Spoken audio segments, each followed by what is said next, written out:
नमस्कार दोस्तों, मैं मोहित कपूर जगुगा संस्थान जयपुर से आपका वापस हमारे YouTube चैनल पर स्वागत करता हूं। प्लीज़ हमारा चैनल अगर आपने अभी तक सब्सक्राइब नहीं किया है तो उसको सब्सक्राइब कर लीजिए, जगुगा जीके हब जयपुर को, ताकि जैसे जैसे हमारे एक दो दिन में या फिर कॉन्टिन्यूस फॉर्म में वीडियो आते हैं उनके नोटिफिकेशन आपके सामने जल्दी से जल्दी आ जाए और आपका कोई भी वीडियो मिस ना हो। आपको जो मैं यहाँ पढ़ा रहा हूँ उसकी आपको पीडीएफ हमारे टेलीग्राम चैनल पे मिलेगी, तो आप टेलीग्राम अपने फोन में इंस्टॉल कर सकते हैं और उस पर जगुगा एजुकेशनल इंस्टीट्यूट को सर्च कर सकते हैं। तो आपको मैंने दोनों चीजें बता दी। उसके अलावा हमारे कुछ नोट्स हैं, कुछ करंट अफेयर्स के नोट्स हैं जगुगा संस्थान के, सवाई सर के, जो हमारे लगातार डेली बेसिस पे फेसबुक चैनल पर भी हमारे अपलोड होते रहते हैं। तो अब आप वहां से फेसबुक जो पेज है हमारा, वहां से भी उन डॉक्यूमेंट्स को ले सकते हैं और अपनी पढ़ाई निर्बाध रूप से शुरू रख सकते हैं। मैंने आपको जो लास्ट वीडियो आपका लिया था वो लिया था वन्य जीव संरक्षण पर, और इसका आपके सामने पहला पार्ट आया था और अन्य जो पार्ट हैं उनके लिए मैं यहां पर आपके सामने आज वापस से उपस्थित हूं। तो वन्य जीव संरक्षण का मैंने आपको पार्ट 1 पढ़ाया था, पार्ट 1, ठीक है, जो 12 मई को आपको मैंने YouTube पे अपलोड किया था। और उसके बाद आज बारी है इसके पार्ट 2 की। पार्ट 1 में मैंने आपको कुछ प्रावधान बताए थे कि वन्य जीव संरक्षण के बेसिक प्रावधान कौन कौन से हैं, हमारी वैश्विक संस्थाएं कौन कौन सी है, और उसके अलावा किस किस तरह से सरकार द्वारा, भले मौर्य काल हो, ब्रिटिश काल हो या हमारी वर्तमान लोकतांत्रिक सरकार हो, इनके माध्यम से किस किस प्रकार के प्रयास किए गए, तो वो आपको चीजें ध्यान है इसमें रखनी है। तो चलिए आज का टॉपिक शुरू करते हैं, इसका पार्ट 2। मैंने आपको जहां पर वो वीडियो छोड़ा था उसके बाद से शुरू कर रहा हूं। उस पार्ट 1 का आपको लिंक भी डिस्क्रिप्शन में मिल जाएगा।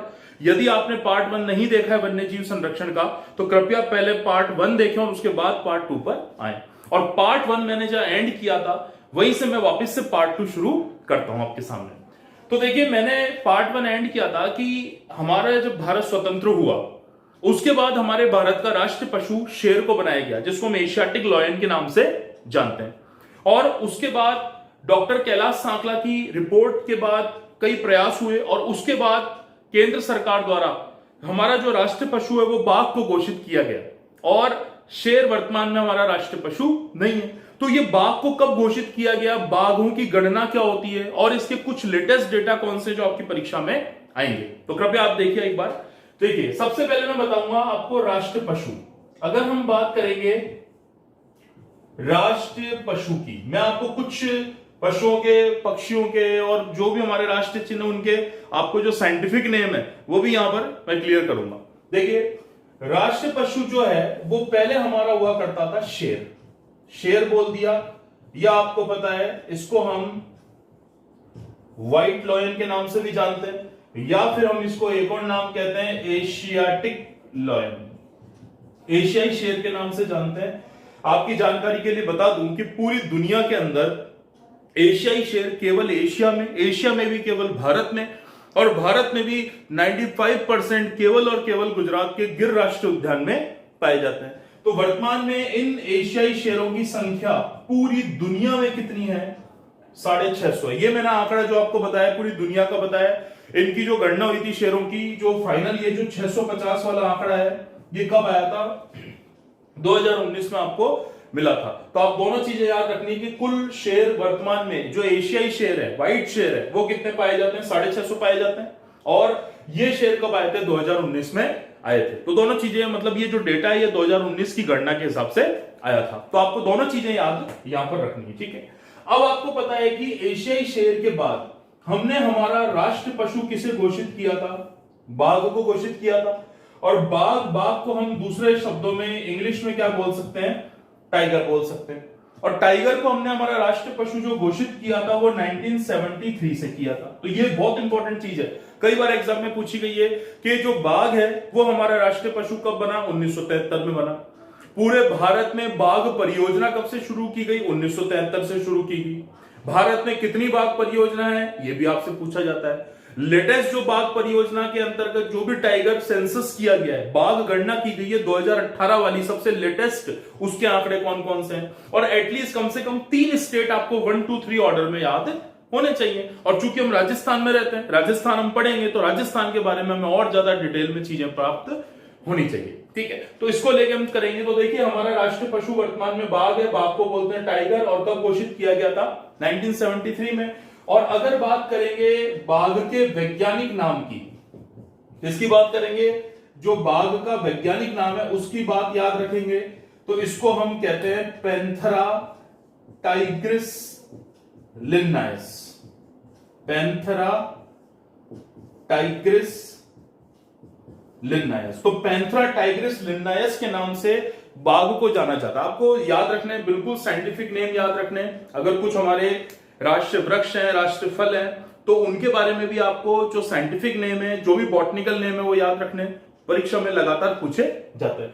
तो हमारा जो राष्ट्रीय पशु बाघ है उसका वैज्ञानिक नाम कौन सा हो गया? पैंथरा टाइग्रिस लिन्नायस हो गया। बहुत मोस्ट इंपॉर्टेंट है, पूरा नाम अगर आपको याद नहीं होता तो लास्ट वाला याद रख सकते हैं।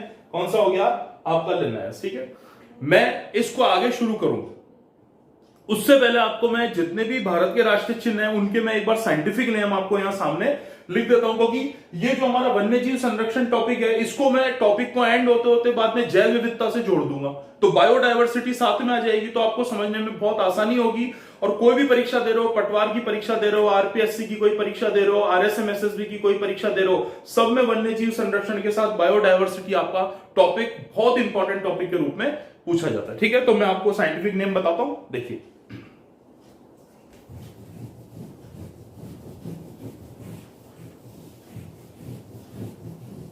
देखिए आपको पता है कि हमारा, अभी मैंने बता दिया, जो राष्ट्रीय पशु है वो कौन सा? बाघ है। बाघ का आपको वैज्ञानिक नाम बता दिया। इसी तरह से अगर हमको पूछा जाए कि हमारा राष्ट्रीय पक्षी कौन सा हो गया, ठीक है, तो हमारा जो राष्ट्रीय पक्षी है वो आपको अच्छी तरह पता है कौन सा हो गया? मोर हो गया। हमारा राष्ट्रीय पक्षी कौन सा हो गया? मोर हो गया। तो मोर को किस साइंटिफिक नाम से जानते हैं? पावोक्री स्टेटस। क्या बोलते हैं इसको? पावोक्री स्टेटस के नाम से जानते हैं। ठीक है, इसको घोषित किया गया था। और वैसे हम इसको पिकॉक कहते हैं। इंग्लिश में इसको पिकॉक बोल दिया हमने, हिंदी में इसको क्या बोल दिया? मोर बोल दिया। और इसका जो साइंटिफिक नेम है वो कौन सा हो गया? पावोक्री स्टेटस हो गया। ठीक है, इसी तरह पशु में आपको ऑलरेडी बता चुका हूं, इसलिए यहां पर वापस से नहीं बताऊंगा, आपको अच्छी तरह ध्यान है, जस्ट मैंने बताया था। इसी तरह आपसे पूछा जाए कि हमारा राष्ट्रीय पुष्प कौन सा है? पुष्प मतलब फूल। तो भारत का राष्ट्रीय पुष्प कौन सा है? तो भारत का राष्ट्रीय पुष्प कौन सा माना जाता है? कमल माना जाता है। भारत का राष्ट्रीय पुष्प कौन सा माना जाता है? कमल माना जाता है। तो कमल को हम, इसका साइंटिफिक नेम कौन सा है? निलंबो। कौन सा हो गया? निलंबो न्यूसीफेरा। निलंबो न्यूसीफेरा गॉर्टन, ये इसका साइंटिफिक नेम है। अब आपको पूरा नाम याद नहीं रखना, हम इन 3 वर्ड में से कोई भी एक वर्ड याद रख सकते हैं, पर मेरा आपसे रिक्वेस्ट है, अगर याद रखें तो ये या तो लास्ट वर्ड या फिर 3 अक्षर का हो तो सेकंड लास्ट वर्ड याद रखें, तो याद करने में आसानी रहेगी और कम से कम तैयारी में परीक्षा को ज्यादा अच्छे तरह से और ज्यादा इफेक्टिव तरह से दे पाएंगे। ठीक है, तो ये कमल हो गया, इसका वैज्ञानिक नाम हो गया निलंबो न्यूसीफेरा गॉर्टन। इसी तरह से आपको अच्छी तरह पता है हमारा जो राष्ट्रीय फल हो गया, जो फ्रूट हो गया, हमारा नेशनल फ्रूट हो गया, वो कौन सा हो गया? आम है। तो आम, चूंकि आपको पता है कि विश्व में सबसे ज्यादा जो आम की प्रजातियां हैं वो भारत में पाई जाती है, तो आम के बारे में जनरली क्वेश्चन आपसे पूछे जाते हैं। तो आम का वैज्ञानिक नाम हो गया मैंजीफेरा इंडिका। आम का जो वैज्ञानिक नाम हो गया ये क्या हो गया आपका? Mangifera indica. इंडिया के नाम से आपको इंडिका याद हो जाएगा। बहुत ही ज्यादा मात्रा में भारत आम के उत्पादन में, भारत का पहला स्थान है विश्व में, और साथ ही साथ आम की सबसे ज्यादा प्रजातियां भी भारत में पाई जाती है। और सबसे ज्यादा भारत में जो प्राप्त होता है, मतलब बोया गया क्षेत्रफल, तो सबसे ज्यादा किसका माना जाता है? केले का माना जाता है फलों में। पर उसमें जो सबसे ज्यादा माफ कीजिए, बोया गया क्षेत्रफल सबसे ज्यादा आम का माना जाता है, पर जो प्राप्त होता है उसमें फिर केला फर्स्ट नंबर पर आ जाता है। ठीक है, अच्छा, इसके बाद बात करेंगे हमारा राष्ट्रीय वृक्ष कौन सा है? भारत का राष्ट्रीय वृक्ष कौन सा माना जाता है? तो भारत का राष्ट्रीय वृक्ष कौन सा है? बरगद है। भारत का राष्ट्रीय वृक्ष कौन सा हो गया? बरगद हो गया। और अगर बरगद के वैज्ञानिक नाम की बात करेंगे तो बरगद को बोलते हैं फाइकस बेंथालेसिस। फाइकस बेंथालेसिस,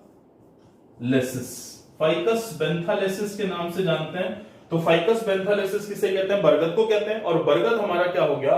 राष्ट्रीय वृक्ष हो गया। तो ये कुछ एक और है जो मैंने आपको इसमें बताए थे। अब दो चीजें मैं आपको और बताना चाहता हूं जो हमारे राष्ट्रीय चिन्ह माने जाते हैं, वन्य जीव संरक्षण वाले टॉपिक से बहुत ही ज्यादा संबंधित हैं। ठीक है, अच्छा देखिए, अब आपसे पूछा जाए भारत का राष्ट्रीय विरासत पशु कौन सा है?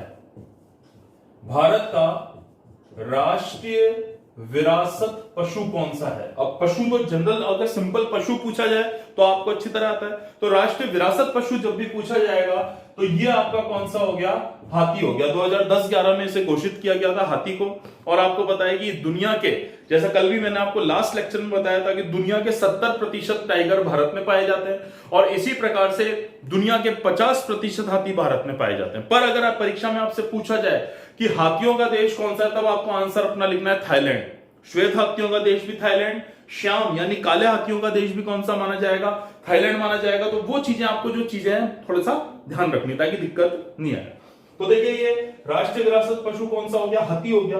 अब हाथी में भी आपको कंफ्यूज नहीं होना है, आपको ध्यान रखना है कि हमारा जो राष्ट्रीय विरासत पशु है वो एशियाई हाथी है। तो एशियाई हाथी होगा तो एशियाई हाथी का वैज्ञानिक नाम अलग है, अफ्रीकन हाथी का वैज्ञानिक नाम अलग है। तो देखिए यहां देखेंगे, इसको बोलते हैं एलिफस मैक्सिमस। क्या बोलते हैं इसको? एलिफस मैक्सिमस के नाम से जानते हैं। और इसी तरह से एक मैं आपको और बताना चाहूंगा, हमारा राष्ट्रीय जलीय जीव, राष्ट्रीय जलीय जीव, तो राष्ट्रीय जलीय जीव हमारी हो गई गंगा डॉल्फिन। कौन सी हो गई? जो राष्ट्रीय जलीय जीव हो गई हमारी वो कौन सी हो गई? गंगा डॉल्फिन हो गई। और गंगा डॉल्फिन की बात करेंगे तो गंगा नदी में नर्मदा डॉल्फिन भी पाई जाती है, गोदावरी डॉल्फिन भी पाई जाती है, पर गंगा डॉल्फिन को ही राष्ट्रीय विरासत माफ कीजिए राष्ट्रीय जलीय जीव का दर्जा प्राप्त है और इसको हम बोलते हैं प्लेटेनिस्टा। प्लेटेनिस्टा गिगेंटिका, प्लेटेनिस्टा गिगेंटिका। तो जो प्लेटेनिस्टा गिगेंटिका की बात करेंगे तो फिर हम सीधी सी बात है किस पर आ जाते हैं? गंगा डॉल्फिन पर आ जाते हैं। और जो गंगा डॉल्फिन है भाई, जो अभी मैंने आपको बताया था गंगा डॉल्फिन है, वो हमारा भारत का राष्ट्रीय जलीय जीव माना जाता है। तो ये तो मैंने आपको जो कुछ साइंटिफिक नेम बताए थे ये तो इंडिया के परिप्रेक्ष्य में बताए थे, इंडिया के रेस्पेक्ट में बताए थे। हाथों हाथ में आपको राजस्थान के परिप्रेक्ष्य में वन्य जीव संरक्षण और जैव विविधता के जो महत्वपूर्ण बिंदु हैं उन वैज्ञानिक नामों को भी मैं पहले बता देता हूं और उसके बाद हम सीधे टाइगर पर और टाइगर डे पर चलेंगे। ठीक है, देखिए बात करेंगे राजस्थान की। तो जब राजस्थान की बात करेंगे तो राजस्थान की बातचीत करते समय हम वन बाय वन चीजों को देखेंगे। जैसे राजस्थान का राज्य पशु कौन सा है, यहां दो चीजें आपके सामने आती है कि राजस्थान का राज्य पशु कौन सा है। अब जब भी राज्य पशु की बात होती है तो एक तो हमारे सामने सिंपल सा नाम आता है चिंकारा। कौन सा होता है?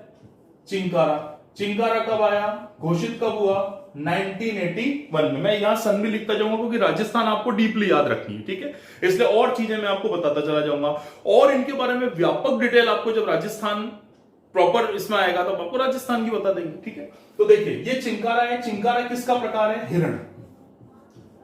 चिंकारा एक प्रकार का क्या होता है? हिरण होता है। जितने भी हिरण होते हैं, 2 सींग वाला, 4 सींग वाला, 12 सींग वाला, बिना सींग वाला, सांबर, ये जितने भी हिरण होते हैं ये सब कौन सी प्रजाति के होते हैं? एंटीलोप प्रजाति। जो इनकी प्रजाति होती है, जो इनकी स्पीसीज होती है वो होती है एंटीलोप। तो जितने भी, जैसा आपने देखा होगा, बिल्ली हो गया, शेर हो गया, चीता हो गया, पैंथर हो गया, इन सबको हम कैट फैमिली यानी बिल्ली परिवार का सदस्य मानते हैं। इसी तरह जितने भी हिरण होते हैं वो सारे के सारे कौन सी प्रजाति के हो गए? एंटीलोप प्रजाति के हो गए। ठीक है, तो जो चिंकारा है वो तो राजस्थान का राज्य पशु कौन सी श्रेणी में है? वन्य जीव श्रेणी में माना जाता है। ठीक है, और साथ ही साथ जब वन्य जीव श्रेणी में इसको हम मानेंगे तो एक चीज हमें ध्यान रखनी है, इसका वैज्ञानिक नाम कौन सा है? गजेला गजेला। जो चिंकारा है, चिंकारा का जो वैज्ञानिक नाम माना जाता है ये कौन सा माना जाता है? गजेला गजेला माना जाता है। ठीक है, इसी तरह हम बात करेंगे हमारा राज्य पशु दूसरा कौन सा हो गया? ऊंट हो गया। अब आपको इसमें कंफ्यूज बिल्कुल भी नहीं होना है। ऊंट हमारा राज्य पशु है। कब घोषित हुआ था? 2014 में हुआ था। सरकार ने इसको अधिसूचना के माध्यम से किया था क्योंकि ऊंटों की संख्या बहुत चिंता का विषय है, लगातार कम हो रही है।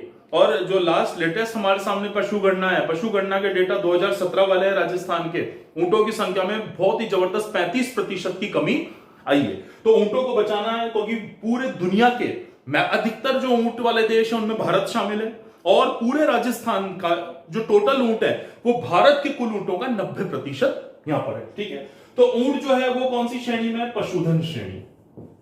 जो ऊंट हो गया, ऊंट कौन सी श्रेणी में माना जाता है? पशुधन श्रेणी में माना जाता है। तीसरी बात करेंगे इससे रिलेटेड, ऊंट का वैज्ञानिक नाम क्या है? तो वही सेम चीज आ जाएगी। हमारे यहाँ जो ऊंट पाया जाता है वो कौन सा पाया जाता है? एशियाई ऊंट पाया जाता है। ठीक है, तो अगर उस ऊंट की अगर हम साइंटिफिक नेम आपसे पूछा जाएगा तो ऊंट को हम क्या बोलते हैं? कैमल कहते हैं। तो उससे मिलता जुलता नाम है। तो देखिए एक बार, ड्रेमेडोरियस कैमलस, क्या बोलते हैं इसको? ड्रेमेडोरियस कैमलस। तो ड्रेमेडोरियस कैमलस के नाम से जाना जाता है। और ये कौन सा हो गया? ऊंट हो गया। ऊंट को कब घोषित किया गया? 2014 में घोषित किया गया। तो ये तो रही किसकी बात? पशुओं की बात होगी। ठीक है, अच्छा हम बात करते हैं अब हमारे राज्य पक्षी की। अगर राज्य पक्षी की बात करेंगे तो राज्य पक्षी कौन सा हो गया हमारा? गोडावण हो गया। अब देखो, आपको मैं केवल यहाँ पे साइंटिफिक नेम बता रहा हूं, डिटेल में एक एक चीज आएगी, तो आप चिंता मत कीजिए, या पॉसिबल नहीं है अभी सारा बताना। ठीक है, तो मैं उसको अगले इसका नेक्स्ट लेक्चर जो होगा उसमें राजस्थान की जैव विविधता को और डिटेल में बताऊंगा। तो अभी तो केवल आपको साइंटिफिक नेम क्या रखने, याद रखने हैं। गोडावण को अलग अलग नाम से जानते हैं। इसको माल मोरडी कहते हैं, इसको शर्मिला पक्षी कहते हैं, इसको हुकना कहते हैं, इसको गुगनमेर कहते हैं, और इसको ग्रेट इंडियन बस्टर्ड भी कहते हैं। ठीक है, अच्छा अगर आपसे पूछा इसका नाम क्या है, तो देखो इसका नाम आपको थोड़ा सा ध्यान रखना है।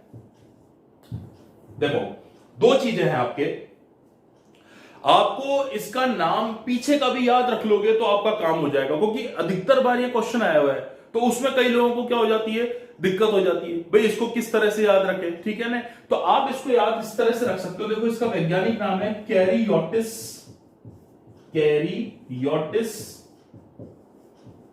नाइग्रिसेप्स। कैरियोटिस नाइग्रिसेप्स के नाम से हम इसे क्या करते हैं? जानते हैं। तो आप बिल्कुल सिंपल याद रख सकते हो कि भाई गोडावण को कैरियोटिस नाइग्रिसेप्स बोलते हैं। अगर आप दोनों नाम याद नहीं रखना चाहते हो तो जो पीछे वाला नाम है कौन सा हो गया? नाइग्रिसेप्स है, इसको याद रख लो, तो निश्चित रूप से परीक्षा में आपका प्रश्न सही हो जाएगा। ठीक है, अच्छा अब नेक्स्ट चलते हैं इसमें। देखो ये आपके पशु बता दिए, पक्षी बता दिए, अब एक हो गया आपका राजस्थान का राज्य पुष्प। राजस्थान का राज्य पुष्प हो गया। अब राजस्थान का राज्य पुष्प आपसे कई बार पूछा जाता है कि राजस्थान का राज्य पुष्प कौन सा है? तो राजस्थान का राज्य पुष्प कौन सा हो गया? रोहिड़ा हो गया। मारवाड़ टीक या थार का सागवान भी माना जाता है, और इसका वैज्ञानिक नाम है टिकोमेला अंडुलेटा। टिकोमेला अंडुलेटा के नाम से जाना जाता है। ठीक है, तो दोस्तों इस तरह आपको मैंने बता दिया कि आपको जो मुख्य नाम याद रखने। अच्छा एक और बच गया शायद, खेजड़ी, जो राजस्थान का राज्य वृक्ष है, यह भी बता देते हैं। राजस्थान का राज्य वृक्ष कौन सा हो गया? खेजड़ी हो गया। कौन सा हो गया? खेजड़ी हो गया। और खेजड़ी का जो वैज्ञानिक नाम है वो कौन सा हो गया? Prosopis cineraria.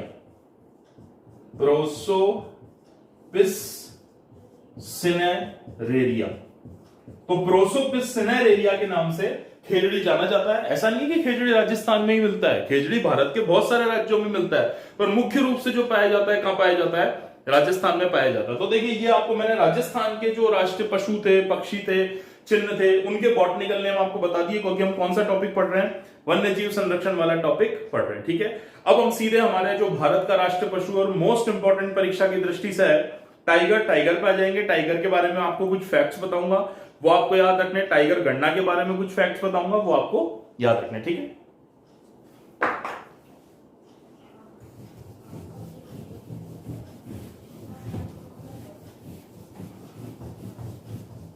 अब देखिए आपको बताया कि अभी मैंने बताया था भारत का जो राष्ट्रीय पशु है वो कौन सा है? बाघ है। राष्ट्रीय पशु कौन सा हो गया? भारत का बाघ हो गया। अब जब बाघ की बात करेंगे तो इसको, बाघ को घोषित जो किया गया था वो कब किया गया था? 1973 में बाघ को घोषित किया गया था। बाघ का मैंने आपको साइंटिफिक नेम बता दिया। अच्छा आपसे पूछा जाए घोषित होने के बाद भारत में बाघ परियोजना को और हम क्या बोलते हैं? Tiger project. मैं दोनों नाम इसलिए लिख रहा हूं क्योंकि परीक्षा में कई बार जरूरी नहीं है कि बाय लैंग्वेज में आपको हिंदी का हिंदी में लिखा हो। वो कई बार क्या करता है, हिंदी में टाइगर प्रोजेक्ट लिख देता है, बाघ परियोजना वर्ड नहीं लिखेगा। तो इसलिए आपको दोनों के दोनों नाम याद रखने, टाइम ही टाइम है अपने पास, आराम से चीजें सीखिए, बढ़िया एकदम फर्स्ट क्लास। तो देखिए बाघ परियोजना की शुरुआत भारत में कब से हुई थी? 1973 से हुई थी। और वर्तमान में भारत में जो बाघ परियोजना है उनकी संख्या वर्तमान में कितनी है? 50। मतलब आपसे ये पूछा जाए कि भाई भारत में जो बाघ परियोजना है तो बाघ परियोजनाओं की संख्या कितनी है, तो कितनी है भारत में बाघ परियोजनाओं की संख्या? 50 है। इस 50 में से आपसे पूछा जाए कि भाई 50 में से राजस्थान में कितनी है, तो 50 में से राजस्थान में बाघ परियोजनाओं की संख्या कितनी मानी जाती है? 3 मानी जाती है। सिंपल सी बात है। और आपसे बाई चांस ये पूछ ले कि भारत में सबसे ज्यादा बाघ परियोजना कहां पर है, सर्वाधिक बाघ परियोजना कहां पर है, तो सर्वाधिक बाघ परियोजना कहां पर है? मध्य प्रदेश में पाई जाती है। तो इस तरह आपसे बेसिक चीजें पूछी जाती है कि भारत में कुल कितनी है, कब से शुरू हुई, राजस्थान में कितनी है, भारत में सबसे ज्यादा कौन से राज्य में, सिंपल सी बिल्कुल चीजें। ठीक है। आपसे पूछा जाए कि पूरे भारत की प्रथम बाघ परियोजना कौन सी थी, तो भारत की प्रथम बाघ परियोजना वही है जो भारत का सबसे पहला राष्ट्रीय उद्यान है। अब सबसे पहला राष्ट्रीय उद्यान कौन सा आपको पता है? उत्तराखंड में। भाई उत्तराखंड में है ना, आपको अच्छी तरह पता है। तो उत्तराखंड में कौन सा हो गया बताइए, बोलो। हाँ, जिम कॉर्बेट। उत्तराखंड में कौन सा है? जिम कॉर्बेट नेशनल पार्क है। और जिम कॉर्बेट नेशनल पार्क को पहले क्या कहते थे? हेली। वर्तमान में किस नाम से जानते हैं? जिम कॉर्बेट नाम से। तो भारत का सबसे पहला राष्ट्रीय उद्यान भी जिम कॉर्बेट ही था। और भारत की सबसे पहली बाघ परियोजना भी कौन सी है? Jim Corbett. Jim Corbett. Jim Corbett कहां है? उत्तराखंड। अगर डिस्ट्रिक्ट पूछा जाए तो ज्यादातर क्षेत्र किसमें आता है? नैनीताल। नैनीताल आपने खूब सुना होगा, बहुत ही अच्छा हिल स्टेशन है। कोरोना खत्म हो जाए फिर प्लीज जरूर जाइएगा घूमने, पर अभी खत्म होने दीजिए पूरी तरह से एकदम। और फिलहाल घरों में रहिए स्वस्थ। तो देखिए जिम कॉर्बेट उत्तराखंड में है। ये भारत की पहली बाघ परियोजना। अच्छा, आपसे पूछा था इसमें कितने बाघ पाए जाते हैं, तो 250 बाघ पाए जाते हैं। कितने पाए जाते हैं? 250। अब यहां दूसरा क्वेश्चन पुटअप हो गया। अब यहां आपसे पूछा जाता है कि भारत में सबसे ज्यादा बाघ पूछा जाए कौन से राज्य में पाए जाते हैं, तो आंसर लिखोगे मध्य प्रदेश। और आपसे पूछा जाए सबसे ज्यादा बाघ कौन से प्रोजेक्ट में, कौन सी बाघ परियोजना में या कौन से नेशनल पार्क में पाए जाते हैं, तब अपना आंसर क्या लिखोगे? Jim Corbett Uttarakhand. और उत्तराखंड में मुख्य रूप से कौन सा डिस्ट्रिक्ट है? नैनीताल डिस्ट्रिक्ट है। क्लियर हो गया अच्छी चीज आपको? ये 250 बाघ आपको संख्या क्या रखनी है, ध्यान रखनी। ठीक है। अच्छा, अब बात करते हैं कि राजस्थान में कौन कौन से, उसको मैं डिटेल में बताऊंगा, पर आपको केवल एक बार बता देता हूं। तो राजस्थान में टोटल बाघ परियोजना मैंने आपको कितनी बताई थी? 3। ठीक है। तो 3 में से जो सबसे पहली हो गई, घोषित में भी सबसे पहली कौन सी है? ये हो गई आपकी रणथंबोर। तो रणथंबोर आपका कहां हो गया? सवाई माधोपुर हो गया। ठीक है। रणथंबोर कहां हो गया? सवाई माधोपुर हो गया। कब घोषित की गई थी इसे? 1973 में घोषित हुई थी। तो आपसे पूछा जाए राजस्थान की पहली बाघ परियोजना कौन सी? 3 में से भी, तो 3 में से पहली कौन सी है? रणथंबोर है। अच्छा, दूसरी बाघ परियोजना राजस्थान की पूछी जाए तो बाघ परियोजना कौन सी है? सरिस्का। हालांकि सरिस्का अभ्यारण्य भी है। ठीक है। तो सरिस्का कहां हो गई? अलवर में। कब घोषित किया गया? 77-78 में घोषित किया गया था। और राजस्थान की लेटेस्ट नवीनतम और तीसरी बाघ परियोजना और सबसे बड़ी बाघ परियोजना क्षेत्रफल में, तो ये कौन सी है? तो सी तीसरे नंबर पे हो गई आपकी मुकुंदरा हिल्स। मुकुंदरा हिल्स। और मुकुंदरा हिल्स को घोषित किया गया था 2013 में। कब घोषित किया गया था? 2013 में। तो फिलहाल आपको इतना याद रखना है भी कौन कौन से नंबर पे पहली कौन सी है, दूसरी कौन सी है, तीसरी कौन सी है और सबसे बड़ी कौन सी है। तो मैं इनके क्षेत्रफल भी आपको नोट करवाऊंगा बाद में। ठीक है। तो यहां तक आपको चीजें देखो समझ में आ गई। बहुत इंपॉर्टेंट चीजें जो आपको सबसे ज्यादा याद रखनी। अच्छा, 2 मैं फैक्ट और बताना चाहता हूं आपको। आपसे पूछा जाए कि भारत में बाघों का घनत्व सबसे ज्यादा कहां पाया जाता है? बाघों का पूरे भारत में सबसे ज्यादा घनत्व, डेंसिटी कहां पाई जाती है? तब तो आपका आंसर लिखोगे काजीरंगा। और काजीरंगा नेशनल पार्क कहां पर है? असम में। ठीक है। दूसरा क्वेश्चन अगर आपसे पूछा जाता है कि दुनिया का सबसे ऊंची बाघ परियोजना कहां पर है, जो नेशनल पार्क भी है, दुनिया की सबसे ऊंची, तो यह है नाब दफा। कहां हो गई? नाब दफा। फ है ये। ठीक है। और नाब दफा कहां हो गया? अरुणाचल प्रदेश। कहां हो गया? दुनिया की सबसे ऊंची बाघ परियोजना कहां पर है? तो दुनिया की सबसे ऊंची बाघ परियोजना है नामदफा। नामदफा कहां है? अरुणाचल में। एक और चीज बता दूं मैं आपको, राजस्थान में एक अभ्यारण्य है जिसको बोलते हैं सीता माता अभ्यारण्य। तो सीता माता अभ्यारण्य के अंदर आपको पता है उड़न गिलहरी पाई जाती है। वो इस सेम उड़न गिलहरी आपको कहां पर मिलेगी? भारत में दूसरी जगह नामदफा नेशनल पार्क में मिलेगी। ये कहां पर हो गया? अरुणाचल प्रदेश में हो गया। क्लियर है दोस्तों? अब मैं आपको जो बाघ के जो गणना है उसके कुछ बेसिक डेटा बताकर अब इस टॉपिक को एंड करूंगा, तो उसको ध्यान से देखते रहिए।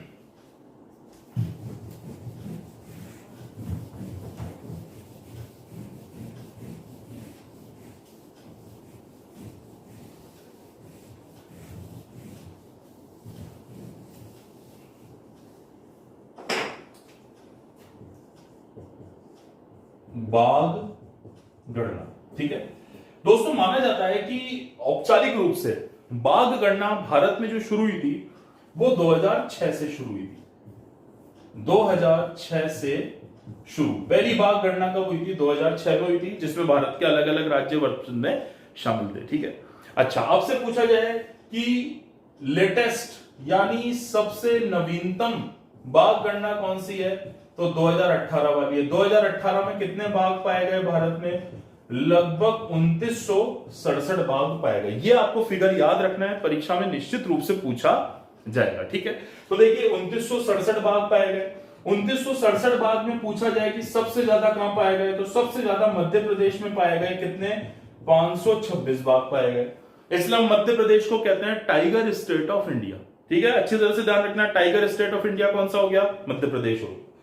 दूसरे नंबर पे सबसे ज्यादा जो बाघ पाए गए ये पाए गए कर्नाटक में। कर्नाटक में बाघों की संख्या सिर्फ 2 कम पाई गई, बहुत कम माइनर डिफरेंस है। 524 बाघ कहां पाए गए? कर्नाटक में पाए गए, ठीक है। तीसरे नंबर पे अगर बाघों की संख्या में बात करें तो तीसरे नंबर पे कौन सा आता है आपका? उत्तराखंड आता है। उत्तराखंड में कितने बाघ? लगभग 442। अभी मैंने आपको बताया था जिम कॉर्बेट भी उत्तराखंड में। उत्तराखंड में टोटल कितने पाए गए? 442, और 442 में अकेले 250 कहां पर है? जिम कॉर्बेट में। क्लियर है यहां तक चीजें? ठीक है।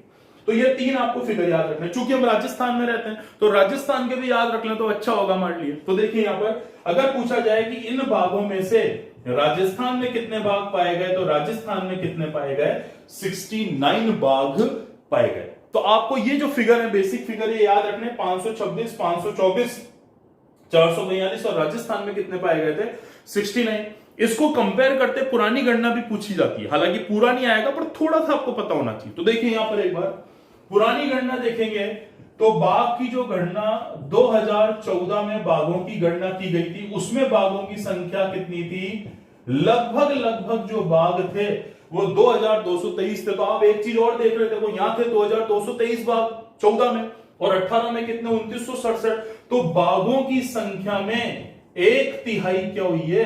वृद्धि हुई है। क्वेश्चन इंपॉर्टेंट, बहुत इंपॉर्टेंट क्वेश्चन, कि 2014 की बाघों की गणना की तुलना में 2018 में बाघों की संख्या में कितनी वृद्धि दर्ज की गई? तो लगभग 1/3 वृद्धि दर्ज की गई, यानी लगभग 33% की वृद्धि दर्ज की गई थी, ठीक है। अच्छा, अब यहां पर पूछा जाए आपसे सबसे ज्यादा बाघ कहां पाए जाते थे, तो यहां फर्स्ट नंबर पे कौन सा हुआ करता था? कर्नाटक। तो आपको ध्यान रखना है 2014 की गणना में तो फर्स्ट नंबर पर कर्नाटक था, जबकि 2018 की गणना में फर्स्ट नंबर पे कौन सा हो गया?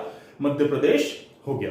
तो देखिए आपको पता है कि टाइगर को देखने लोग आते हैं, क्योंकि पूरी दुनिया की बात करें तो दुनिया के जो 70% टाइगर हैं वो कहां पाए जाते हैं? भारत में पाए जाते हैं। पूरी दुनिया के जो 70% टाइगर हैं वो कहां पाए जाते हैं? भारत में पाए जाते हैं। और ये भी सबसे ज्यादा, अच्छा आपको पूछा जाता है कि हमारे पूरे भारत में जो टाइगर है धारी वाले, वो कौन से टाइगर होते हैं? तो वो होते हैं रॉयल बंगाल टाइगर। कौन से टाइगर होते हैं? रॉयल बंगाल टाइगर होते हैं। और रॉयल बंगाल टाइगर सबसे ज्यादा कहां पाए जाते हैं, मतलब मुख्य रूप से उनका स्थान कौन सा माना जाता है? तो सुंदरवन का डेल्टा प्रदेश, ठीक है। अच्छा, जब मैं इंडिया की ज्योग्राफी पाऊंगा, जब सुंदरवन और सब चीज आ जाएगी। सुंदरवन का डेल्टा कितने देशों में फैला हुआ है? तो 2 देशों में फैला हुआ है, भारत और बांग्लादेश। अच्छा, भारत में कौन से राज्य में फैला हुआ है? तो पश्चिम बंगाल में फैला हुआ है। तो रॉयल बंगाल टाइगर मुख्य प्रजाति कहां की है? पश्चिम बंगाल की है। पूरे भारत में जो टाइगर पाए जाते हैं वो भी कौन से पाए जाते हैं? रॉयल बंगाल टाइगर पाए जाते हैं। और हमारे राजस्थान में जो भी धारी वाले टाइगर मिलते हैं वो सारे रॉयल बंगाल टाइगर हैं। पूरी दुनिया के 70% टाइगर भारत में है। इसलिए भारत सरकार का बहुत बड़ा एक भारत सरकार के लिए उद्देश्य है, उनका कर्तव्य है कि टाइगरों को बचाने का प्रयत्न किया जाए। उसी क्रम में डॉक्टर कैलाश सांकला की सिफारिश पर टाइगर को भारत का राष्ट्र पशु घोषित किया गया था। इसलिए मैं एक और नाम यहां पे लिखना चाहूंगा, डॉक्टर कैलाश सांकला। तो डॉक्टर कैलाश सांकला हमारे राजस्थान से संबंध रखते हैं, जोधपुर से, ठीक है। और इनको हम कहते हैं टाइगर मैन ऑफ इंडिया। इनको हम क्या कहते हैं? टाइगर मैन ऑफ इंडिया के नाम से जाना जाता है। इनने 2 पुस्तकें भी लिखी थी। एक पुस्तक का नाम था टाइगर और दूसरी पुस्तक का नाम क्या था?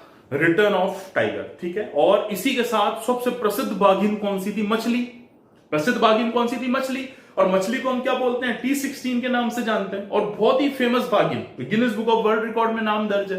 तो मैं अब नेक्स्ट टॉपिक जो पढ़ाऊंगा उसमें राजस्थान के राष्ट्रीय उद्यान से शुरू करूंगा और उसमें भी सबसे पहले T16 यानी मछली बाघिन से शुरू करूंगा। और समझना जरूरी है, परीक्षा में प्रश्न आपके बिल्कुल क्या पूछे जाएंगे, क्योंकि पर्यटन उद्योग को मछली नहीं की वजह से ही बहुत ज्यादा जो बढ़ावा मिला था सवाई माधोपुर में, रणथंभौर में, उसका एक बहुत बड़ा कारण वो मानी जाती है। तो दोस्तों मैं आपसे विदा लूंगा और प्लीज हमारे चैनल को सब्सक्राइब करें, लाइक करें, शेयर करें, कमेंट करें, टेलीग्राम चैनल ज्वाइन करें, पीडीएफ के लिए फेसबुक पेज ज्वाइन करें।